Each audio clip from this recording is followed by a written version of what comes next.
magandang hapon mga kaibigan. Ako nga pala ulit si Maverick Flores, isang admin ng The Daily Taho. Kasama natin ngayon si Marc Lalas ulit, ang ating contributor dito sa Bolero Vodcast. Marc, bumati ka naman. Magandang hapon, ako si Marc Lalas, bagong contributor sa Daily Taho at isang NBA fan na maraming kuda. Pero we try to make it civil. Yan, civil walang magmumura. Introduce mo naman yung recruit mo pre sa networking natin. So, pinapakilala ko ang aking bagong hatak, the captain from the north, Simoun Redoblado. Yeah. Magandang araw sa lahat ng ating tagapakinig at tagapanood. Ako po ang inyong lingkod, Ama, Guro, Kapitan, Simoun Redoblado, handang maghandog sa inyo ng Daily Taho. Salamat sa pa-intro ng ng pitch namin. Pwede ng Mon Enriquez yun Paparecord ako sa'yo ng intro para sa pitch namin, pre. Anong problema, Brad? Magkano ba? Joke lang. Mamaya. After ng recording. Mamaya. Medyo napatagal din tayo ulit ng panibagong recording, no? Gawa ng mga komplikasyon ng quarantine. Pero nandito na ulit tayo. Nakita nyo naman kaming tatlo. Mukhang nagsasuffer na sa effects ng quarantine. Pero pag-uusapan natin ngayon, mamaya ay ang top 5 NBA players ng isa't isa. At ito ay isang classic topic na alam ko na-cover na sa maraming podcast. Pero bago yun, napakaraming balita na nangyayari ngayon sa basketball world. Unahin na siguro natin, pre, CJ Cancino. Thoughts? Lalas, mauna ka na. Parang nakakalungkot lang. Nakakalungkot lang na ganun yung nangyayari sa program ng USD kasi sobrang competitive ni Coach Ayo na he had to go into a bubble in Sorsogon. Tapos, alam naman natin na it goes against the IATF rules na bawal magkaroon ng mga ganyang mga practice by non-professional leagues, and then he still went forward to do it kasi di naman natin masisi, sobrang competitive ng tao, pero bakit niya ayun, napahamak tuloy yung team niya. Ikaw naman, Mon, anong tingin mo? I think this is one of those situations where the person who raised the point actually has a point, pero may mga iba pa siyang ginawa o sinabi na takes away from the point. Ano yung sinasabi ko? Alam naman nating lahat na ang tunay na issue dito, hindi naman talaga sila dapat pumunta doon sa Sorsogon to train in that bubble, di ba? It's against the IATF guidelines. Pero, nung nagkaroon ng leak ng mga screenshots na about their experiences, yung pinagdadaanan nila doon sa bubble, parang napunta sa ibang aspeto yung usapan. Napunta yun doon sa puro pork at mamantika at kulang na pagkain, di ba? Kaya natawa ako nung nag-respond sila Aline Maliksi and then other players like Leo Avenido, Vic Manuel. Sabi nga ni Leo Avenido, ang aarte nyo. Okay? And then sabi ni Aline Maliksi, dati nung naglalaro siya, siomai rice lang, recovery meal na para sa kanya. Tapos sila pa yung naglilinis ng mga CR, nangongolekta ng basura, etc. etc. So dahil dun sa mga na-leak na screenshots na yon, people sort of went against yung magkakaroon sana ng simpatya para kila Cancino, and they started going against them as napaka-entitled naman to, parang napaka-elitista naman itong mga to. Now, if I were Cancino, if I were the other Growling Tigers, actually hindi ko na i-bring up yun. Just the fact na nandun sila sa bubble at hindi sila dapat nagtitraining doon because it's not allowed, that's the real issue. So I would either have released an official statement, I would speak through my lawyers, or I would let Ayo or any of the other administrators admit to that. At hindi ko na ililik yung mga ganun. So it just sort of took away from the real issue.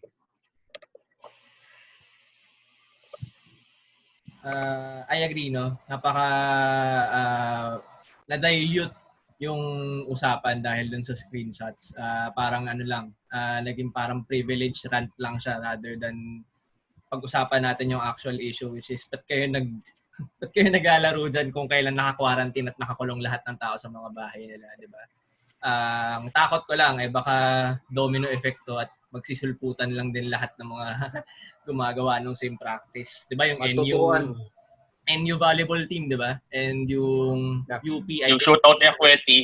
Yun, shootout ni Akweti. So, pero mag-isa lang naman daw siya, di ba? Ako, I subscribe to the idea na hindi lang sila ayaw yung gumawa niyan. And nagkataon na na-expose sila. So, sila yung issue ngayon. And kung magkakaroon ng sanctions sa UAAP, I think it's in their best business interests to actually sanction Ayo. Kasi, parang pag ginawa mo yun, may ginawa ka na about it, case closed. Pero kung hahayaan nila itong mag-blow out out of proportion rather, feeling ko magkakalaglagan tayo. Oo, may hirapan hindi lang yung UAAP dyan, kundi yung gobyerno kasi they're in deep trouble na nga na ang dami nila pinapalusot. Tapos ito pa, na malaking private institution din. Exactly. So, will they do something?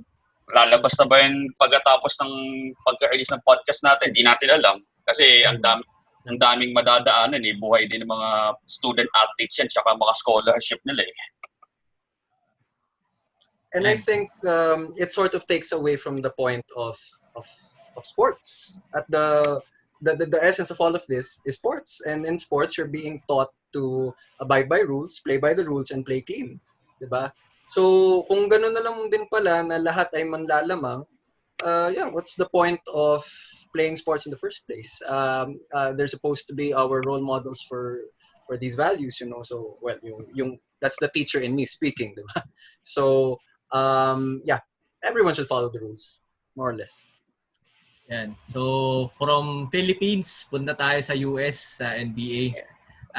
Isa sa mga maingay na announcements ngayon, Steve Nash has been named Brooklyn Nets head coach. After ng ilang linggo na akala natin si Coach Pop yung ipapalit ng Brooklyn. My God. Thoughts? Imposible yun. Mark, mauna na ako dito kasi alam mong... Sige, alam ko, fan ka ni Steve Nash Sige. Right. So I've been a fan of Steve Nash since the long hair days, 2005 and 2006, nag-MVP siya back-to-back. Okay.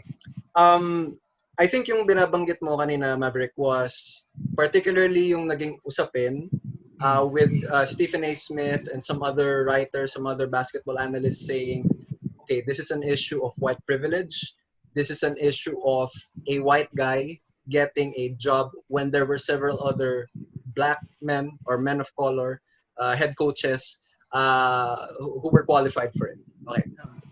Doon muna tayo mag-react kasi, and you might think that I'm speaking out of my bias for Nash, but I honestly think that this is one instance in which the situation is too politicized. Okay. Alam natin yung usapin sa racial discrimination, nangyari kamakailan lang yung dun sa kay Jacob Blake, etc., Breonna Taylor, and of course yung Black Lives Matter na pinaglalaban ng NBA. But hindi ba nila naisip na baka may ibang dahilan kung bakit si Nash yung pinili bilang head coach ng Brooklyn Nets?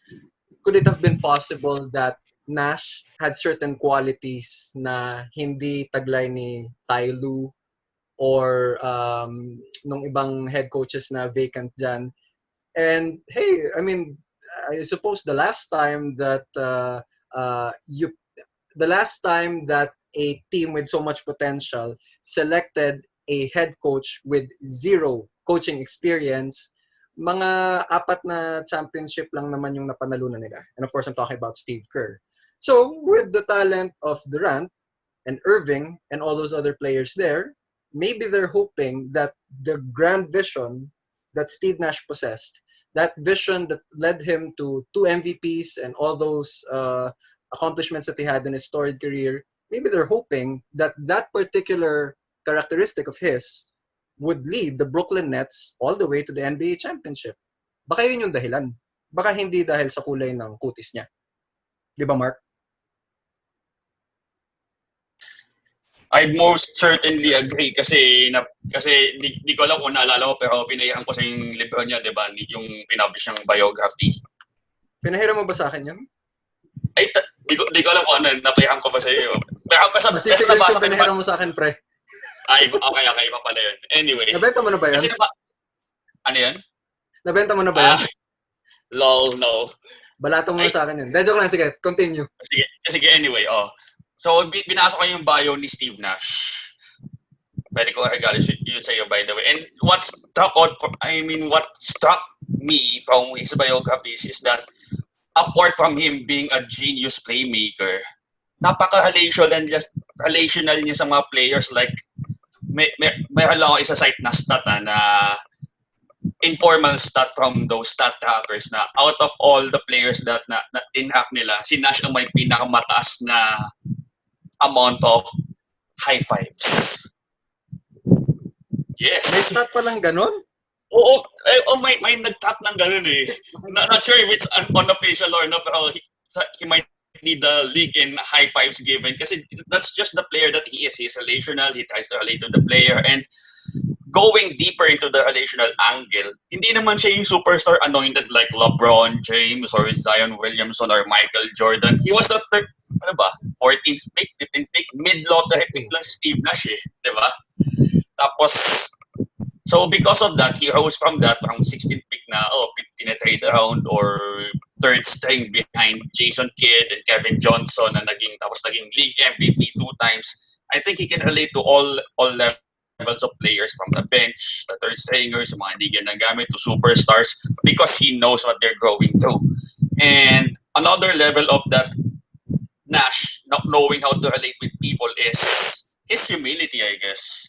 Kasi aminado tayo na although Nash is a savant in offense, but nearly passable in defense kasi he knows his positioning. Pero maliit lang talaga siya eh.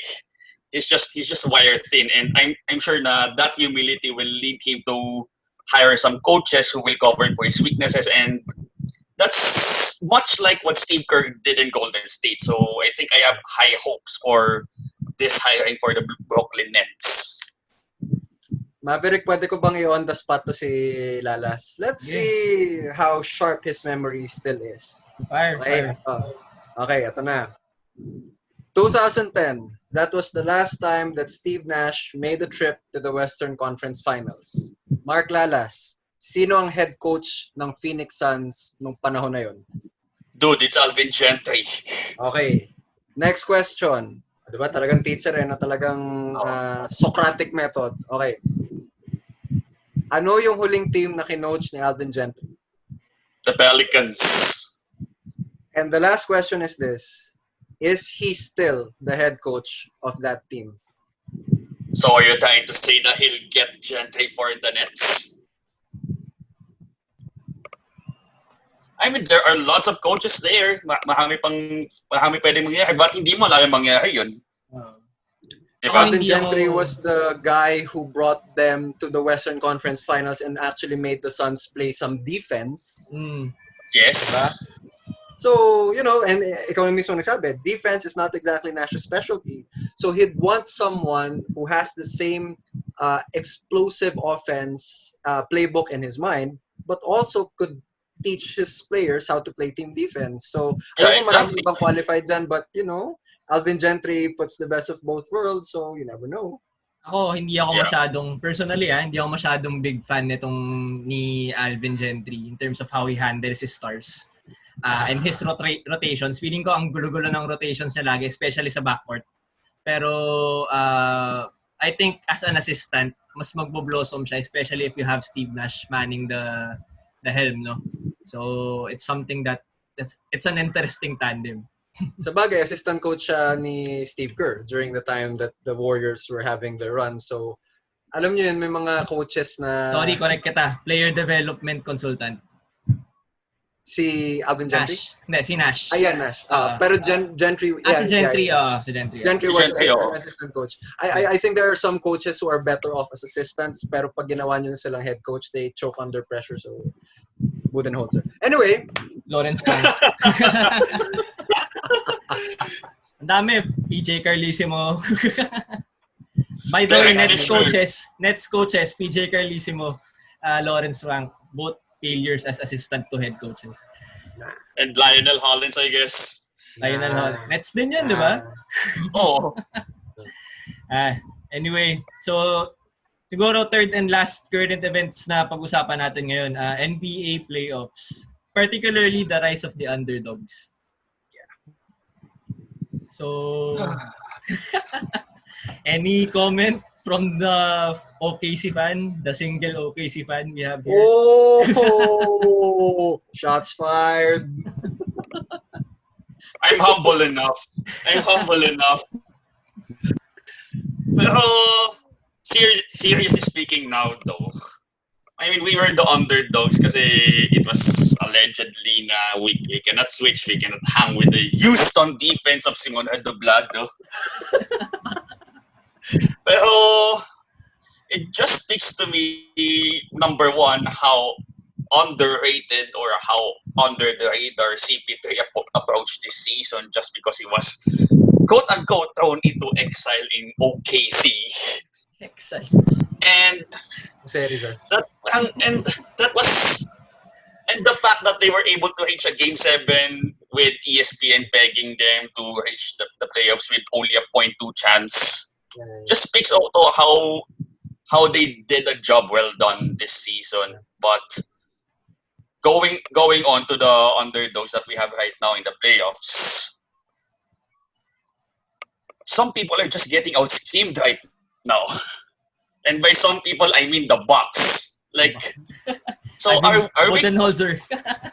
Yeah, are we? Ow. Parang,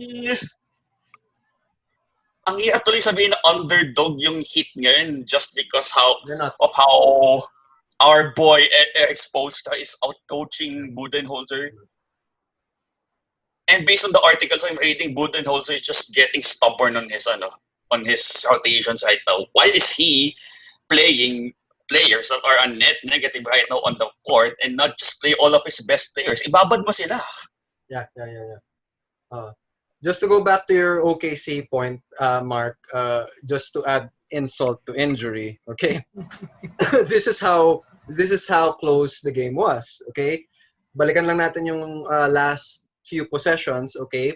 Nung dinadraw up nila yung inbound play, okay? I actually thought that Steven Adams twice. See what I did there? Twice. Okay. 2 times. Okay, 2 times. He could have cut backdoor. Yung inbounder, lobs it to him, game is over. Okay? Pero bakit? I'm thinking one of 2 things.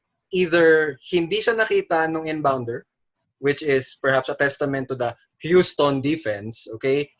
Or that's just the world we live in right now. That's just the NBA that we have right now. In previous decades, that's the number 1 play. Big man diving, score. Ibig lang nun sabihin siguro, hindi yun yung play na dinisenyo ng head coach. I think they were looking for Chris Paul. I think they were looking for perhaps Schroeder to get open. Okay?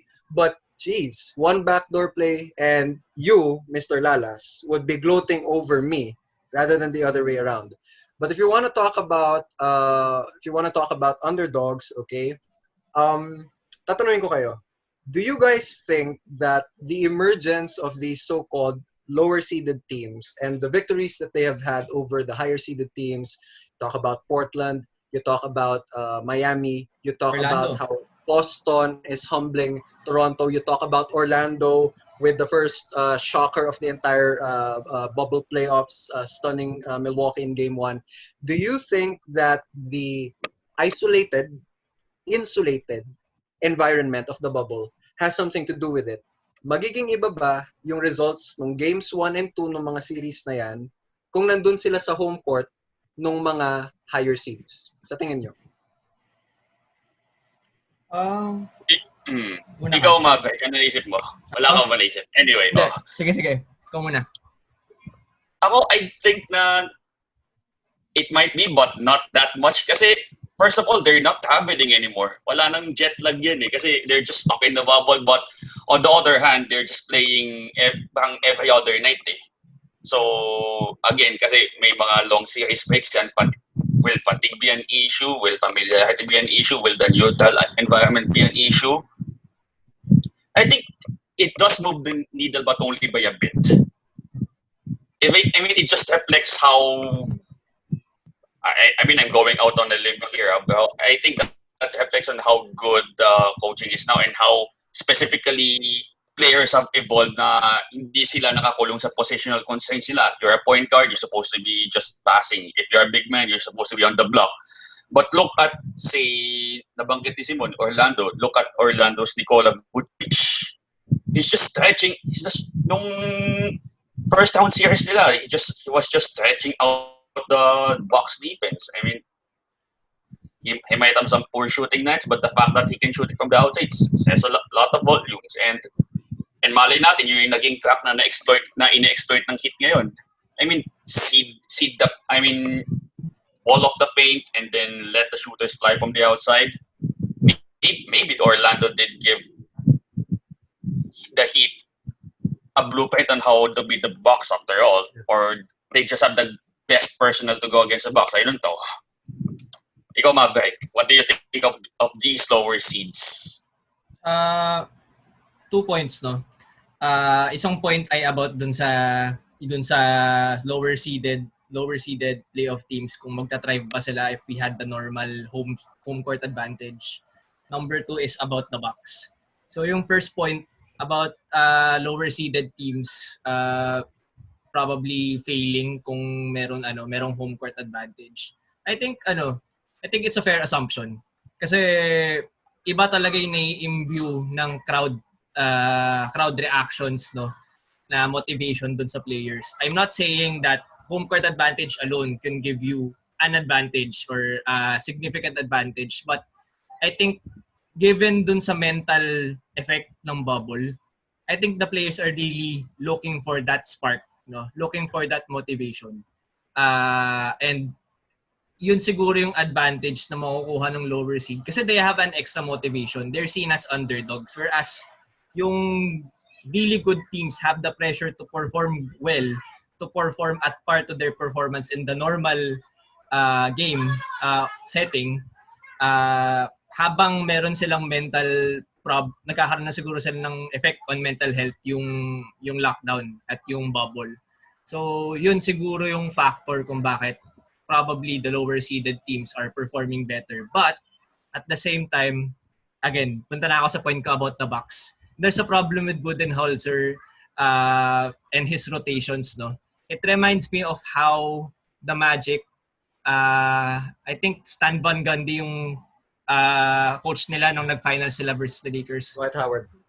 Yeah, and how he handled his rotations, specifically Jameer Nelson.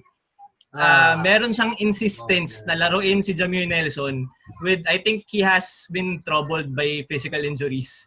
Tapos, pinipilit niyang... Yeah, he came up on injury nun eh. Oo, pero tas pinipilit niyang palaruin ng starter minutes when you have Rafer Alston, Anthony Johnson playing better. Tyronn Lue was there. So, it's better. He has better players that he could have went with out there, and Bud right now is going with Pat. How do you pronounce that? Conaton. He's going with Conaton for 25 minutes a game, and that's he isn't really performing that well, and I don't think he's starting caliber. Probably a sixth man caliber guy, but if you're playing him with that much minutes in a game where you really need Giannis to have as much shooting help as he can have, that's something that Bud should be working on. Don't repeat Stan Van Gundy's mistakes. Actually, Mawel, as much as Bud is accountable for this, and as much as the Bucks players really need to step up, I think you also have to look at Giannis and say, you're the MVP? Really? There was one point kanina na si Jimmy Butler, he scored on Giannis, and then he was seen on cam talking trash dun sa bench ng Bucks. As if and ano na ba yung naging mantra ng mga players in the bubble? He can't guard me.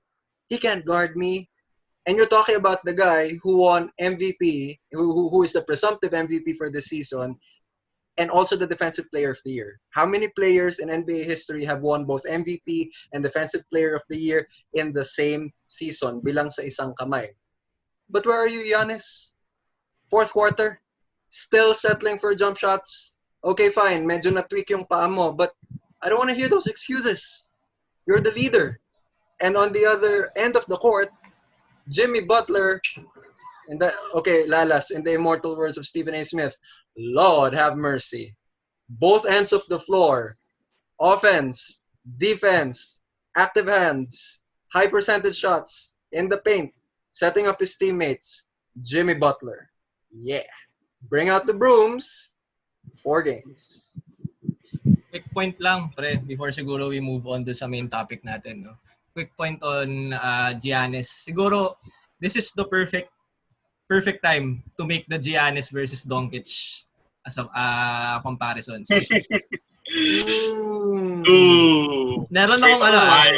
Meron akong point doon kasi sinabi mo, 'di ba, how he defends his team and how he if he's really that leader on the court and off the court, especially kung tina-trash talk ng kalaban yung mga teammates mo, wala ka bang gagawin, wala kang and even in your play hindi mo mabangga si Jimmy Butler. Kasi 'di ba, usually Jimmy is just seen as this person na magta-trash talk lang ako but I wouldn't show it in my game. Hindi naman ako star caliber. But now he's scoring 30 points, 7 rebounds, 7 assists. And that's he's backing it up, no? Yes. Whereas isipin mo si Luka Doncic, no?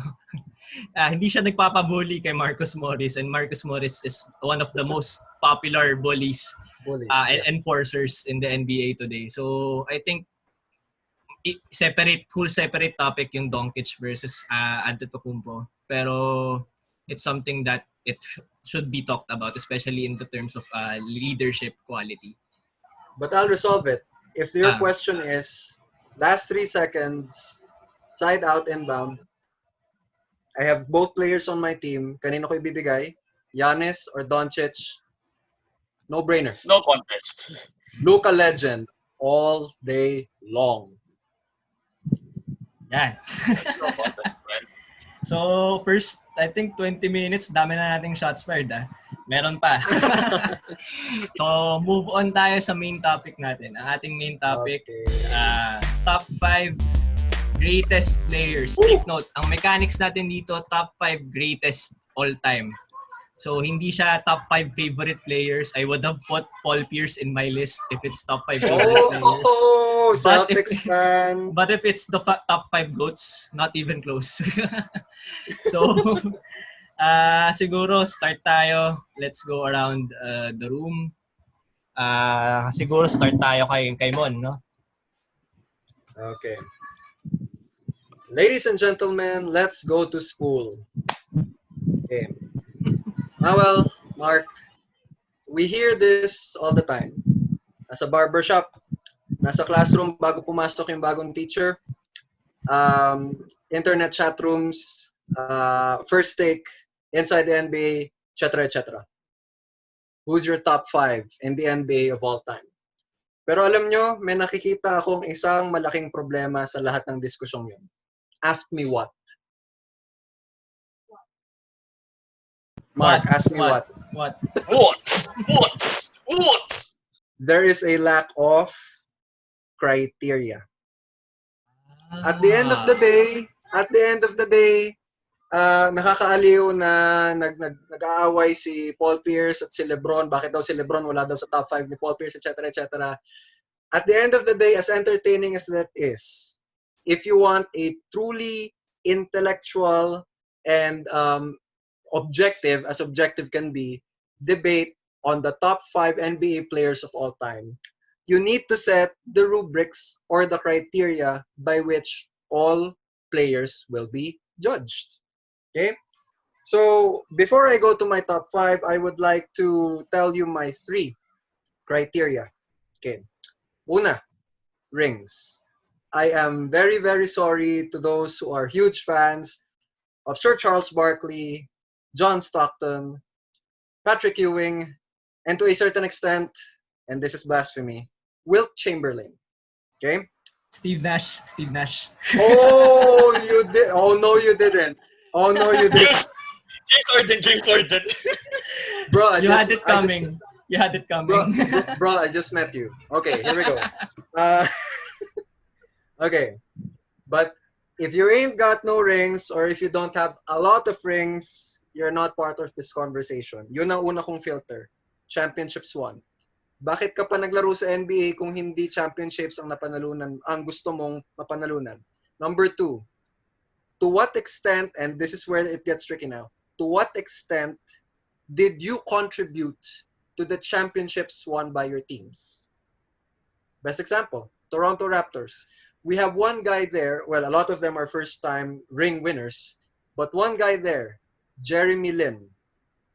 Jeremy Lin, if you realize this, has more championships than Chris Paul, Steve Nash, James Harden, and John Stockton combined. But there, the question is, does that make Jeremy Lin a better player? Does that rank him higher on the list of all-time greats, higher than those 4 other players? So you shouldn't have just been on a championship team. You should have also made substantial contributions to your team winning those championships. And where do we see those contributions? Statistics. Kaya ipo-point out din natin yan mamaya. And number 3, to filter these brothers as well, I'm going to take a look at their individual accomplishments on both offense and defense. Basketball is a two-way game. There's no other way to slice it. So we need to have accomplishments in both offense and defense. With all that being said, Mr. Chair, handa na ba kayo? Okay. Let's go. Mawel, ilan na yung likes ng Daily Taho as of this moment? 8,000. Higit. Okay. Lahat ng nanonood dito, kung hindi pa kayo nagla-like, mag-like na kayo. Bilis. Okay? Mawel, I think we're about to lose like hundreds of likes as I go through my list one by one because I'm going to offend certain groups. At the same time, we're also, I think, going to add hundreds more. So at the end of the day, babalik lang din tayo sa 8,700. Pero sana medyo tumaas-taas. Okay. Here we go. Number 5. Kobe Bean Bryant. Wow. Okay. 5-time NBA champion. Okay. 12-time member of the All-Defensive Team. 2-time Finals MVP. Of course, he won MVP back in 2008, the same year that he won a gold medal with the Redeem Team in the Beijing Olympics. Career averages 25 points, 5.2 rebounds, 4.7 assists. Career field goal percentage 44.7%, and for the playoffs 25.6 per game on 45% field goal percentage. This brother can do everything offensively and defensively. He will get your team going at the beginning of the game. If you're down by 20 at the end of the third quarter, he brings you back. And if you need a buzzer beater to win the game, give the ball to Mamba. Kobe Bean Bryant, number 5 on my list. Number 4, and this is starting to offend Mawel, the Celtics fanatic, because I'm picking another Laker, Irvin Magic Johnson. Okay, 5 NBA championships, 3-time Finals MVP, 3-time MVP, much to the chagrin of Mawel's Larry Bird and Boston Celtics. Career averages. Pinanganak ka na ba nun during that time? Okay, career averages 19.5 points, 7.2 rebounds, and 11.2 assists. Ano sa akin? Retroactive sadness. retroactive hate. He averaged in double figures for assists. As a matter of fact, he's 5th all-time in assists, but he's not only all-show. He's not only all-showtime. He is actually number 21 in steals. And I think nothing cements Magic Johnson's legacy better than what he did in the first year of his professional career. Kareem Abdul-Jabbar goes down. It's Game 7. What does he do? He plays all 5 positions and he carries the team all the way to the championship. Bakit mas mataas si Magic Johnson kesa kay Kobe Bryant? And this is where we're going to start losing some likes now, okay? Maraming Kobe fans dyan. Actually agree with you. Okay. I just think that individual stat-wise, okay, for example, Magic Johnson has 2 more regular season MVPs than Kobe. He has 1 more Finals MVP more than Kobe. It's very close, but I think Magic Johnson was an even better leader than Kobe was, because Kobe would even attest that it was actually Shaq who played the leadership role doon sa Lakers. So for that slight edge, Magic Johnson gets the number 4 slot. Number 3. 3. 3. Okay. Mark, sa tingin mo anong team nitong number 3 selection ko? Is it a Boston Celtic? Pag hindi sila Larry Bird din, magpo-protesta ako. Okay. There we go. Okay. Well, start preparing your placard, Mr. Maverick, because it's not a Celtic. As a matter of fact, I think in my top 5 there are 2 tiers, okay? On the lower tier, Magic and Kobe are there. God rest Kobe's soul. But this top 3 that I am about to mention, gentlemen, I think they are all interchangeable, and as sacrilegious as it is to think that my number 1 is anything else but number 1, I think number 2 and number 3 have a legitimate claim to becoming number 1. Mawel, does this look familiar? Ano tawag dun sa shot na yun? Skyhook. Kareem Abdul-Jabbar, 6-time NBA champion, 6-time regular season MVP, 15-time NBA All-Star, 11-time All-Defensive team member, okay? And my God, the most unstoppable shot in the history of basketball, and all-time leader in scoring, 3rd all-time in rebounding, and 3rd all-time in blocks. May maidadagdag pa ba tayo? May hihingin pa ba tayo sa kanyang game? Offense, defense, complete package, cap. However, as lofty and as impressive as those accomplishments are, let's now show some love to Mr. Maverick, shall we? This, Mark, is a Celtic. Kilala ko And na. Mawel, I think we're gonna have the same wavelength. Who is the ultimate winner of the Boston Celtics franchise? You Mawel, mean takbo ka. Chase down. you mean the 11 banners that he gave us? Yes! William Felton Russell. Yeah. Bill Russell, ladies and gentlemen, 11 championship rings. That means he won more rings than he had fingers on his 2 hands. Okay? 5-time MVP, 1969 All-Defensive team member, 12-time All-Star, and he led the league 4 times in rebounding. Career averages of 15.1 points and 22 and a half rebounds. No rebounds, no rings. And by the way, 1968 and 1969 were the last 2 years that he won championships. Mawel, what extra job was Mr. Russell doing in 1968 and 1969? Oh, was he the coach? That's exactly right. Lalas, you are an educator. You are a teacher as well. You know how difficult it is to lead people, but how difficult is it to lead people and be on the field excelling at the same time? Mr. Russell, I will never ever argue with anyone who says that you are the best player of all time, because you simply have to show me 11 rings. 2 hands, 1 toe. 11 rings, ladies and gentlemen.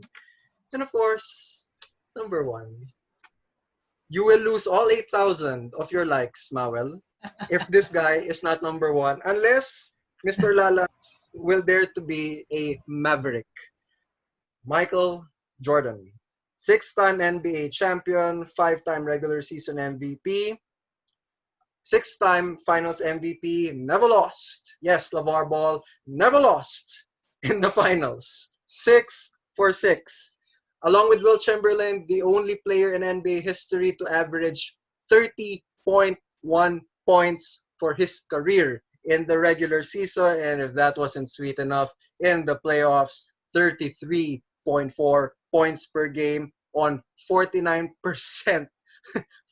field goal shooting. That means for every 2 shots that he puts up, you can be sure that at least one of those shots will go in. Honestly, Mawel, during the time of The Last Dance, sabi ko, Bill Russell, he's the greatest. MJ is number 2. But when I reviewed their individual accomplishments, I said, with all due respect, Mr. Russell, the Finals MVP was named after you. Michael Jordan is the greatest NBA player of all time, and he is the greatest basketball player of all time. The captain rests his case. Argue with me. I Ano want to masabi mo, argue with Maverick? you. I want to Ano masabi argue mo, with Maverick? you. Gusto ko Sino mo mag-argue una? with you. Gusto ko mag-argue with you. Pero karamihan nag-a-agree tayo. Mamaya ako sabihin Okay. yan. Pero medyo may pagkakaiba lang sa order. And mamaya hindi na ako magsa-stat vomit kasi nag-stat vomit ka na. More on ibang criteria ako. But Mark, do you have some reservations? Ito na. Reservations about his list? Yes. Actually, being a fellow educator myself, I also made an arbitrary rubric about how I'm going to judge these players. Pero syempre wala na yung mga 4 points for this, 3 points for this, 2 points for this, 1 point for this kasi I'll be lining up hundreds of players and we'll never arrive at a consensus. Pero ito na yung ano ko. Ito yung mga pamantayan ko sa rubric na ginawa ko. It's much like the same as Simon. Pero ito, winning of course, syempre. Anyway, so syempre hindi mawawala yung winning. That means championships, your regular season record, your postseason record. Hindi pwede mawala yan. And also, those are the stats, yung counting stats na binigay mo kanina, and also the awards. Pero dito yata tayo magkakaiba kasi parang syempre may mga trailblazers tayo, no pun intended, on basketball culture, and also outside basketball culture, parang they're using their stature to affect change as well. So syempre di lang naman sila basketball players but also change makers as well. So kasi if they didn't use their star power to lift their own brand, lift the NBA brand, di natin malalaman yung basketball. It won't be a worldwide innovation as it was today. So as it is, okay, let's start off with number 5, David Stern. Joke lang. It's not David Stern. Una ka na? Nabigay mo na yung rubric mo eh. Una ka na. Nabigay ko na yun. Sige. So, you might want to order it this way, pero sige.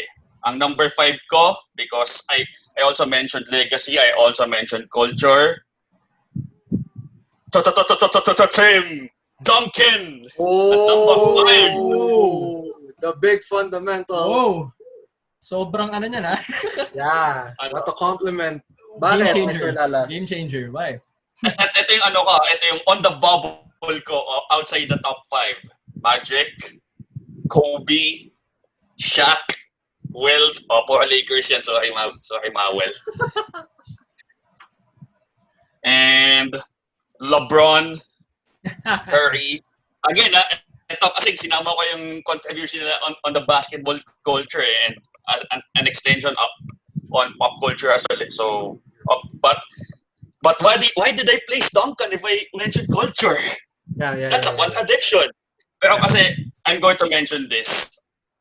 The now extinct, rest in peace, 22-year-old playoff streak of the Spurs coincidentally began with Tim Duncan. Yeah.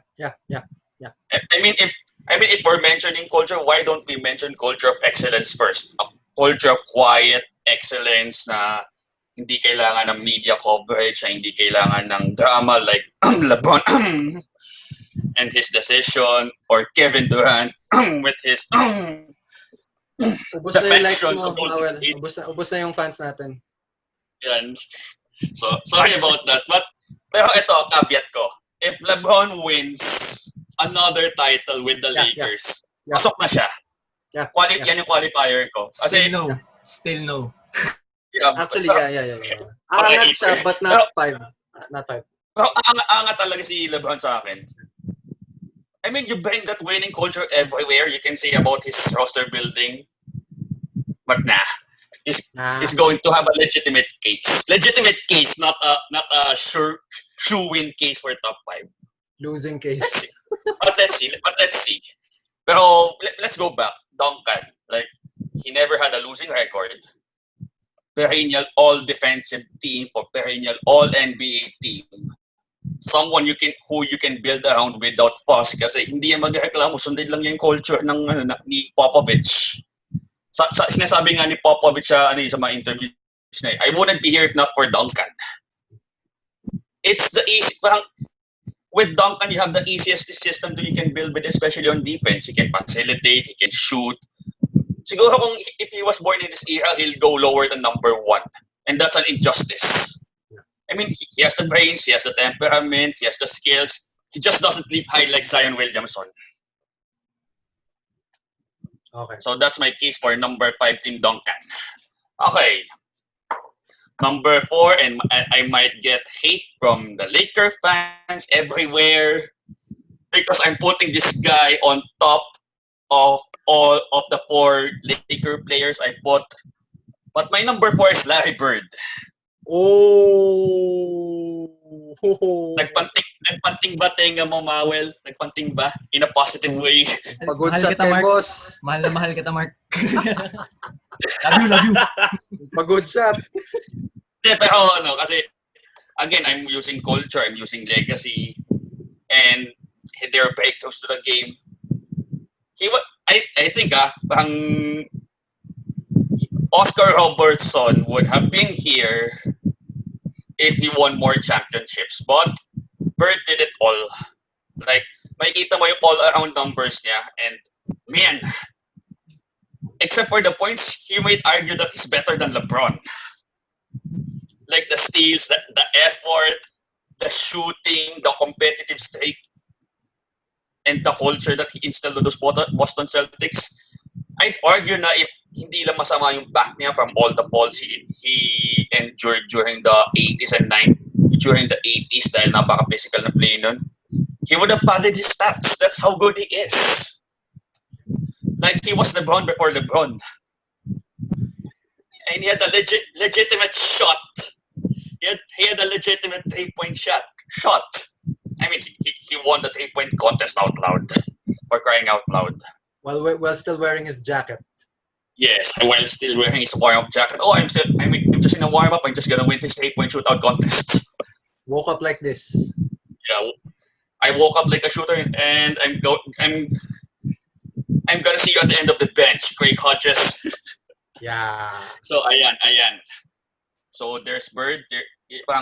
He's the one who followed the footsteps of Oscar Robertson as the do-it-all Swiss knife forward. So I'm pretty sure LeBron will also thank Bird and Johnson for his game right now. I don't think we can argue with that because he was that good. Okay. Etong sa top 3. Definitely. Yeah. Etong sa top 3 wala nang trail dito kasi nasabi mo na Simon eh. Okay. Kasi I mean, we're going to talk about longevity, change, pang culture changers, stats, they have it all. So I'm going to rattle them up. Kareem, Russell, and Jordan. So 3-2-1. But then, I mean, we already know the case about those 3 championships, stats, winning culture, game changer. So let's start with Kareem. He was one of the people who lasted in the league for so long, like 20 years ba, tama ba? Like, Kareem retired after being swept by the Detroit Basketbol. 42 years old siya nag-retire. Yeah. O, diba? And without taking a break like Jordan. Yeah, exactly. So he was a trendsetter for having a long career. And I think it's a rarity. Like, sino ba yung masasabi mong he lasted 20 years? Kobe, Carter, Dirk, almost. I don't know. I think you can count them with your fingers how long he lasted with an excellent career at that. So that's Kareem at number 3. And then there's of course Bill Russell, perennial all-defensive team, and let's not forget his contributions on the cultural end. He led the fight against racism in the NBA na magpoprotesta sila on an All-Star game just because to stop the segregation in their towns. I think they played in Kentucky or somewhere in the eastern United States. So it was Black Lives Matter because before Black Lives Matter. yes, exactly. So and he did that in an overly racist town. Sorry, Boston. But it has to be said, I agree. Bill Russell was a game changer in more ways than one. And of course, Jordan, like we wouldn't know the NBA if not for, of course, we will not discount the efforts of David Stern to make the NBA global and of course the Olympics. But Jordan, you have this the individual brand culture, like LeBron, like the players that we have today with their Instagram and their social networking sites, brands. Of course, we cannot exclude that. So it's not just the brand, the media coverage, and the shoes. And the shoes. Republicans wear sneakers too. Yeah. Kung mas mataas na yung stats ni Russell, I would have put Russell on top. Yeah. 11 rings, baby. But Jordan, he was a game changer in more ways than one. Like, of course, there's the winning, there's the cutthroat attitude that goes in the extreme end of Duncan's team building. But there he is. He's the ultimate winner. And that's my top 5. Ikaw na, Mawel. I made my case. Okay. So, gusto kong lumaban sa inyo sa stats kaya nagbubukas ako ng basketball records. Ikaw nagsabi nung kagabi. Sige. Pero ako ha, yung criteria ko is close to what the two of you brought to the table. No? Pero ang pinaka-importante sa aking stat ay hindi yung rings. Like, Mon, ang pinaka-importante sa akin yung huling sinabi ni Mark, which is yung impact nila on the basketball culture. Bakit? Just a quick anecdote. Meron akong friend na nag-embark on his own research kasi meron siyang gustong i-prove na hypothesis. No? Ano siya? Parang passionate siya about film. And meron siyang kopya, at some point sa laptop niya, meron siyang kopya ng lahat ng Oscar Best Picture from 1927 Wings until at the time it was 2013. And yung nabuo niyang theory watching all of those films, those Best Picture, ang nabuo niyang theory ay yung nananalong Best Picture sa Oscars ay yung mga picture or yung mga film na nagkaroon ng pinakamalaking cultural impact during their period. No? So, one can argue that Argo is deserving because at the time, di ba, parang terrorism is a really troubling issue for everyone. But that aside, so yun yung biggest criteria ko. And dun sa number 5, may toss-up akong nangyari pero madaya ako. Gumamit ako ng ties. Meron akong mga tie. Kala ko. Tie. Gumamit ako ng mga tie. So meron akong 2 tie on 2 separate ranks. Pero honorable mentions, LeBron James. Physical specimen, stats-wise, and the way he drives that winning culture into every team he's in. Definitely LeBron James is an honorable mention, but around this time, he's not even in my top 10. Not yet. Not even Paul Pierce, my favorite player. He's not in my top 10. Also, Kobe He Bryant. He won't be on the top 25, Paul Pierce. I'm so sorry. Yes. Top 50 na lang. Yeah. Another honorable mention, Oscar Robertson. Yeah. This is the guy who popularized the triple-double. Yes. Unfortunately, didn't win as much NBA championships as he could have. Lost his best teammate in Lou Alcindor, now known as Kareem Abdul-Jabbar. And siguro, basta Big O really was a cultural impact in his own way.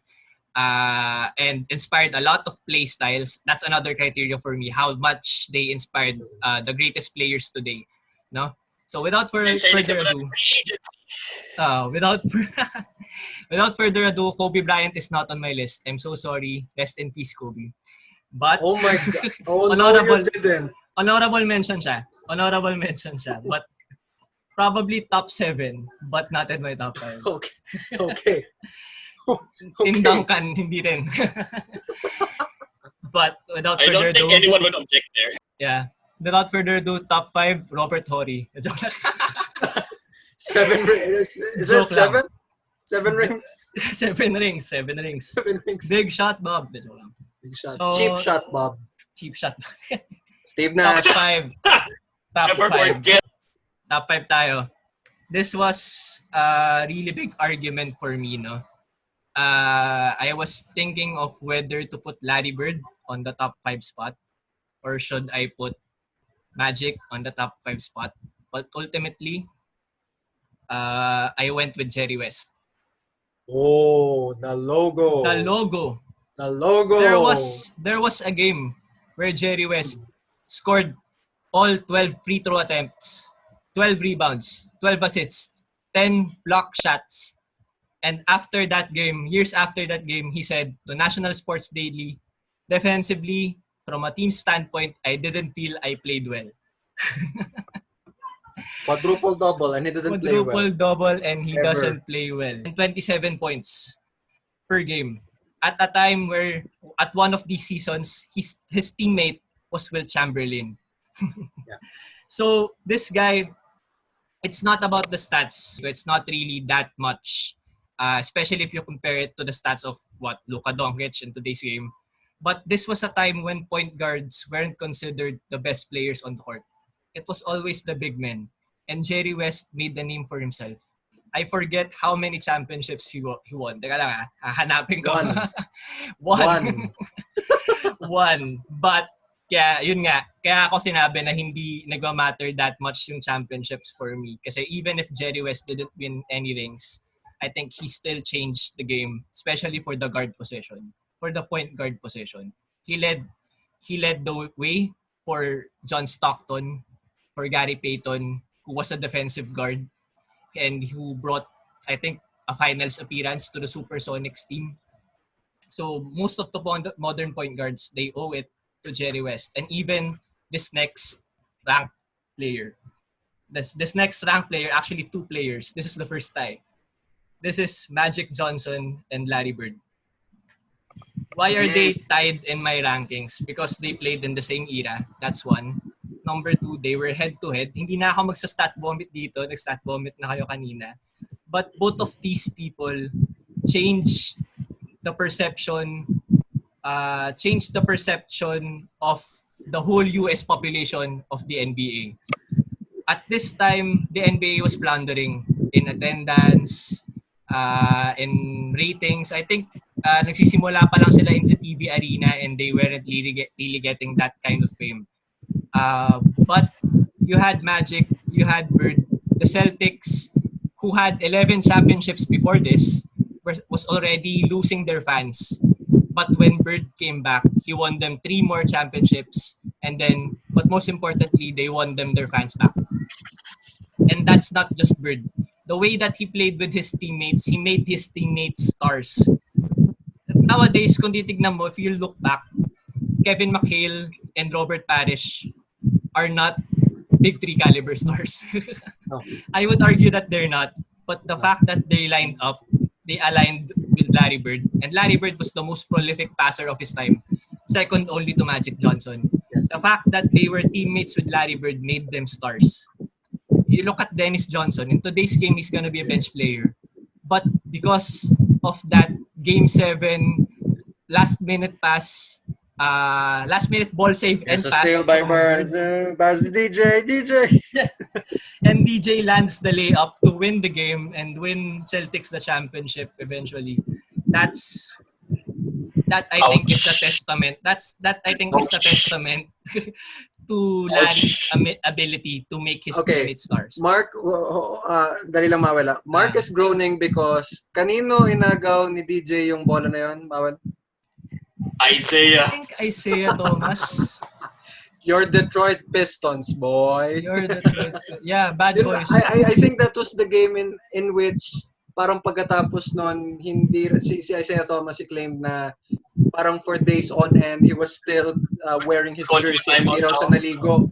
And that was how distraught he was at losing that game. So Grabe yung rivalries nung 90s. I think ito yung ito yung nung natalo na ng Pistons yung Celtics finally. Biglang lumabas ng arena yung Celtics. Hindi sila without shaking their hand. Yeah. Pistons. And for them, at the time, it was okay. But now, MJ is complaining about the Pistons not shaking their hands when they beat them. So Never forgets. Yeah, the culture back then was really bad boys talaga. Not just the Pistons, but the whole era was bad boys. I mean, kung bad blood talaga eh. Yes. And for a finesse player like Larry Bird, a Swiss Army knife player like Larry Bird to be a star in that era.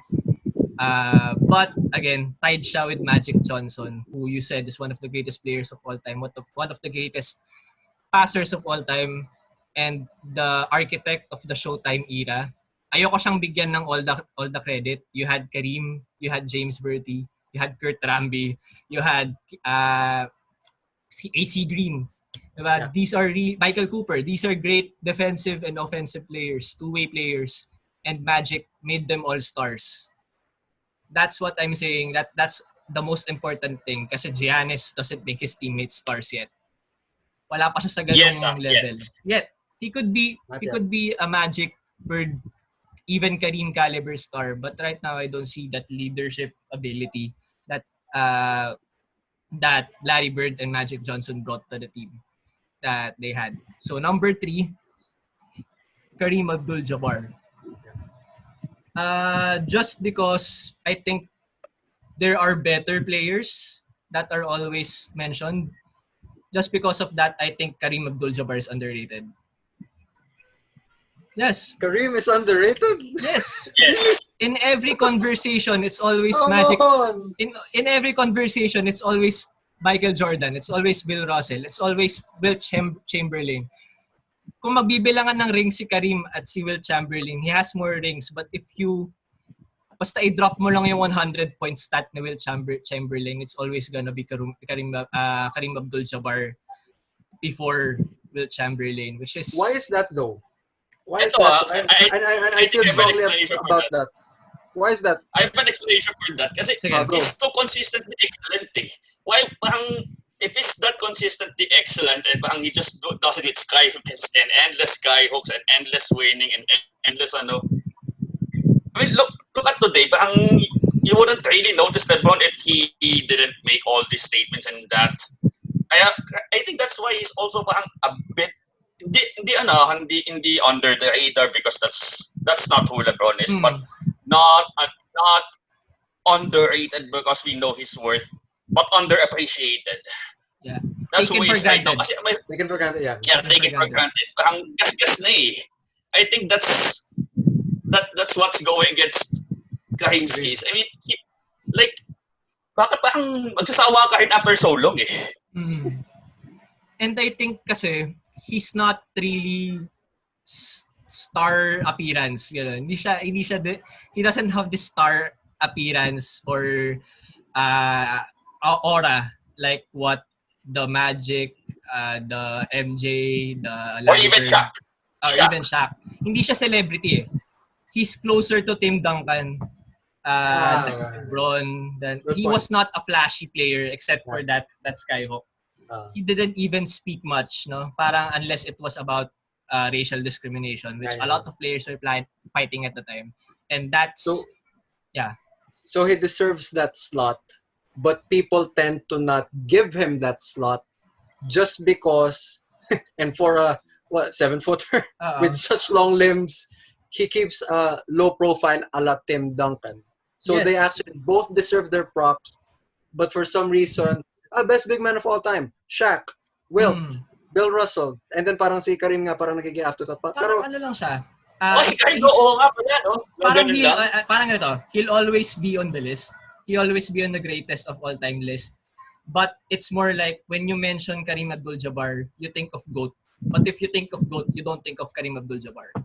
That's what I take on it. He's not attached to the word as much as the word is attached to him. Gets? Wow. What, Preach. what a linguistic lesson. Diba? Preach. Diba? Semantics na lang. Diba? If you think Ferdinand de Saussure will be proud. diba? Dapat magturo na lang din to, Lalas. Gusto ko. Paki-recruit nga. Mag-basketball course tayo. Linguistics. Sige, so Okay, who's your number 2, Mawel? Number 2, Bob Cousy. Na joke lang. Easy. Number 2, it's another tie. This time, and I'm sorry, kay Mon, I think he will never agree with me on this, but it's a tie between Bill Russell and Will Chamberlain. Okay. Teacher. Okay. Anime yan. Alright. Okay, why are they on a tie? I will explain this. Kasi argument din sa utak ko, who of those two are better. Kasi we all know who my number 1 is. Who doesn't know who anyone's number 1 is? Yeah. Unless you're a 12-year-old kid cheering for LeBron to be your GOAT. But Goodbye, 8,000 likes. Okay, bye-bye. But, diba, you know who my number 1 is, but the number 2 spot is really contentious kasi you have Kareem, you have Bill, you have Wilt, you have Jerry. But for me, it's a tie. Why?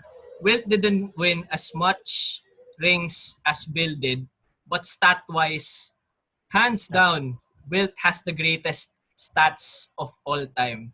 Let me run it down for you kasi kanina hindi to na bigay ni Mon, I think. Teka ha. This guy once averaged more than 40 points a game at his peak. The guy scored 100 points. Sorry, 1961 to 1962. Where in the same era that Bill Russell was defending him, Chamberlain averaged 50.4 points a game.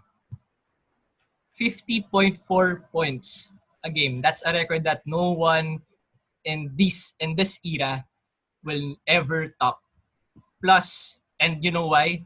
Because the NBA rules were manipulated against him. Yes. They instituted the goaltending rule, the offensive goaltending rule, just because of Wilt Chamberlain's ability to just tip the ball in kahit palabas na siya ng basket. Yeah. He's that good. He once picked up, meron siyang inaaway na player nun. He once picked up this 6'8", 220-pound guy off the ground. For the strength and the ability. And by the way, Wilt Chamberlain was a good passer. Marunong siyang magpasa, and you can say more about his passing skill than you can ever for Kobe Bryant. This guy is an all-around offensive player. He could have worked more on his free throws. Could have worked more on making his team better. But in terms of individual dominance and the capacity to change the game, the way the game is played, like the George Mikans and the Bob Cousy's of before, Wilt Chamberlain gets that number 2 spot. And beside Bill Russell, who has 11 rings. Just mention the 11 rings and you get Bill Russell. And also, Bill Russell was a cultural icon, not just for basketball, but for African Americans at the time, who were facing really tough racial discrimination. And the fact that they were able to hold on this hero, Will Chamberlain and Bill Russell, is an epitome of what sport can do for the overall culture of a country and for the national motivations of their people. No? So, Bill Russell, I tied para sa akin. And sorry, I forgot to nailagay sa honorable mention, Julius Erving. Ooh. The guy revolutionized the dunk. That's all I can say for him. And he was a champion. 1983. Alongside Moses Malone. So, yun. So, number 1, of course. This is a boring choice, but Michael Jordan. Yeah, never mind. Michael Jordan. Never mind. Let's move on. Yeah. Ilalagay ko na lang din, sabihin ko na lang din na he invented his own tagline, like Mike. And for a time, for a decade, for more than a decade, it was every kid's dream to be like Mike. It came with enormous media pressure. it almost ruined him. It made him retire. But at the end of the day, when a young guy from North Carolina, can drive all of these people to chant one name for a whole decade, and for you to overshadow all of the greatest of all time players in 2 decades, 1980s and 1990s, even until 2000s, he was overshadowing players. Michael Jordan deserves to be in everyone's number one list, and I don't think he will be defeated or dethroned ever. So that's my top 5. Okay, eto na. Away na. Away na. Eto, wait lang. May gusto ko idagdag kay Wilt kasi Wilt made a point na kung bakang 'di ba nagkaroon ng debates about who's the greater player between them. Ito is the case ni Wilt. They were about rule changes. They changed the rule so that I cannot dominate. That's what Wilt said. And then, in the case of Jordan, they changed the rules so that you can dominate. That's what he said to Jordan. Wala siya masasabi doon. Yeah. And the second point, ilang minutes na mayroon sa isang regulation game for the NBA? How many? 48. Yeah, that's 48, di ba? There was one season na Wilt Chamberlain averaged 48.5 minutes. He was scoring more points than there were minutes. Or yung average niya pa. Yeah. So, the reason why that's the case is because he played in every game and there were some overtime games. Nilaro din niya lahat. What a physical specimen that Endurability, di ba? He was almost never injured in all of his seasons. So, and just to hammer home my point kung bakit tie sila, Wilt is the second most dominant individual player in all of basketball. Bill was the second most dominant team player in basketball. Kasi the guy never averaged more than double digits sa points. Never even reached 20 points per game. But he averaged like 20 rebounds a game. And in all other stats, he was just contributing all over the floor defensively, offensively. And you had, this guy was not 7 feet. I think this was 6'8", 6'9", Bill Russell. And he was defending 7-footers.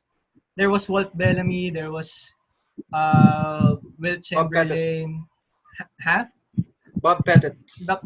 Yes, exactly. So, it's a testament to your skill when you're at PJ Tucker size and you can defend Boban Marjanovic who can score 50 points a game. Highest career average was during the 1961-1962 season, 18.9 points. That would not even bring you within sniffing distance of the MVP in today's game. Yes. Gusto ko lang din banggitin yung honorable mentions ko. I actually agree more with yung nasa number 5 ni Mark kesa dun sa number 5 ni Mawel because Tim Duncan is actually my number 6. Okay, he's right outside. He's right outside there. Okay. Shaq is my number 7. Shaq is my number 7, and just to put everything into perspective and so that Mawel can have at least 3,000 likes back tomorrow, LeBron is my number 8. Okay. Other players have had more rings than him. Other men have made their teams play better and reach higher than he has done for his teams, okay? Pero tulad nga ng sinabi ni Mark, if he wins one more ring, I think he's right outside the top 5. If he wins 2 more rings, bringing him to a total of 5 championships, easy. He goes into the top 5, particularly because he's already 3rd all-time in scoring. Pero babalikan natin yung mga naging criteria nyo, okay? I was thinking, does that mean that there should actually be a separate category of top 5 most influential NBA players of all time? Is that distinct from the objective, from the the purely stats driven top 5 NBA players of all time. Iba ba yung top 5 greatest dun sa top 5 influential? But I think in the in the circumstances that we're living in right now, and even in the context that these players of the 60s and the 70s and the 80s, even the circumstances that they were living in, I think you could make the argument that greatness and social contributions, cultural legacy, I think those two things cannot be separated from greatness when it comes to being an NBA player. Ironically, it's called national, okay? It's called National Basketball Association, implying that it is focused solely on one particular country. But when you think about the global impact that that particular league has had for so many decades now, you could make the case na yung tulad nga ng sinasabi ni Mawel and to a certain extent si Mark, how can you separate the greatness of a cultural figure from what he does for his local community, for his wider community, for his country, and for the wider global community? So, in that particular regard, you can say that these players who fought for social issues, who fought back against racial discrimination, who strove to uplift men of color in their particular country, you could argue that they do deserve to be on the Mount Rushmore of NBA players of all time. What can we say about that? Kasi eto we all see on their social networking sites na kapag may nagpo-protest na NBA player, the most seen comment would be just play. Just play. You're just there as an entertainer, di ba? Sabi nga ni Laura Ingraham, shot them and dribble. That's basically what they're saying. But then we also forget that they're also human beings. Like, they're actually marching out there for BLM or Black Lives Matter because they feel threatened. So why are we now separating the person outside the basketball court from the person inside and performing? That should not be a separate case. We should also value them for their humanity. Or in that case, Allen Iverson would be higher in these rankings because he he epitomized black culture, like, and so he was also indirectly a symbol of how this quote unquote formal culture will streamline what blacks are made of. Like, how can my blackness in the form of all this bling be unprofessional? Ano lang, I mean that's a debate for other cultural scientists, but I laid it down. Yeah, we're talking about practice. We're sitting out here and we're talking about practice. Yeah. Ako, But there, well, maninindigan ako sa Jerry West over Tim Duncan. I mean, Duncan never averaged 40 points per game. West did. He did other things. And Jerry West played not just with Wilt, he also played with Elgin Baylor, who was another statistical monstrosity. So, just for you to make a name for yourself and score that much points per game in a season, I think that's a testament to West. And yun, what siguro response kay Mon, no? Doon sa sinabi niya na parang should there be a separate category for stats-wise, sino yung top 5 mo? I think, yes, there could be. But I think only the analysts would love that. Because the NBA fans have always tuned into the game not just to see stats. Yeah. That's actually my problem with advanced stats now. Kasi fans don't really understand it. It's just statistical masturbation, if you will. Analytics. Analytical masturbation, if you will. I think a lot of fans would rather see has more insight actually into a game than an analyst would, kasi they actually not just look at the stat sheets, but they look at the actual impact of the player during the actual game. That's why Allen Iverson had a lot of fans before, because stat-wise, he's not the most efficient player in the game. In fact, he's one of the least efficient players of the game. next to Kobe Bryant. Yeah, exactly. Diba? But still, if you look at the game, sabi nga ni Mon kanina, who are you looking to pass the ball with seconds remaining on the clock to take that last shot? Would it be Allen Iverson, Kobe Bryant, or an efficient guy like Steve Nash? Kobe. All day. Kobe. Diba? Diba? So, yun din yung argument ko ngayon about the Bucks actually. Kasi a lot of people are already surfacing trade rumors na parang Giannis should be traded to another team or Middleton should be traded to another team. And then the Bucks fans are defending Middleton kasi 50-40-90 club. And defensively daw, better player siya than other options like Bradley Beal. Ganyan. But if you look at the impact that player has on the game, if Giannis was incapacitated in the last seconds of the game, if he was fouled out, would you pass the ball to Middleton to take that last shot? Or, Well, because there's no other choice, maybe. Oo, diba? Pero would you be confident that that shot would go in? Diba? As compared to if you trade for Bradley Beal and Bradley Beal was in that team. You might not even pero you might not even make it to the last seconds na ganun ka-tight kasi Bradley Beal scores around 40 points a game at some points. Diba? He's a legitimate second star. Maybe even a main star if he had the best situation. Or halimbawa, trade for Damian Lillard. There's Dame. Diba? So, it's not really just the efficiency. It's not just the stats that you look at. It's the trust in the players and it's the actual impact that he has on the game that you have to look at. And I think I'm confident with my top 5 just because I know that if you put this guy in a team, in any team, kahit pa Rocker Park Legends yan, they would take that team to at least a playoff spot. Okay. Amen. Okay. So, salamat ulit sa inyong lahat na nakinig. Made it all the way here to this timestamp. Alam ko medyo mahaba yung conversation namin. Nalagay ko na lang yung tag kung kailan kami start ng main topic na. Pero, skip na lang kayo. Joke lang. Pero salamat.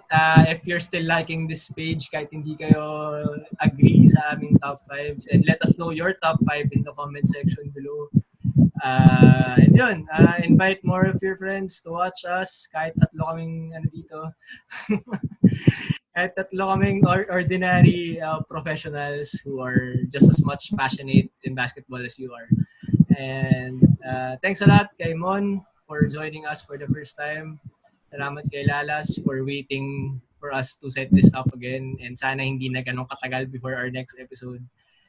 Oo nga eh. Okay lang. We waited for him. We waited for him before this episode started. I-expose namin yan sa i-expose namin yan sa outtakes. And so from us here at Day Toho, from Marc Lalas, from Mon Redoblado, we wish you a happy NBA playoffs and hopefully soon a PBA conference and UAAP Also, of course, conference. NCAA, UAP, yes. Yes. And sana magtino na si Ayo. Goodbye, everyone. Thank you for listening and check back with us dito sa Bolero Podcast. Bye. Daily Toho. Subscribe. Bye. Like. Stand twice. Like. Stand twice. Ay.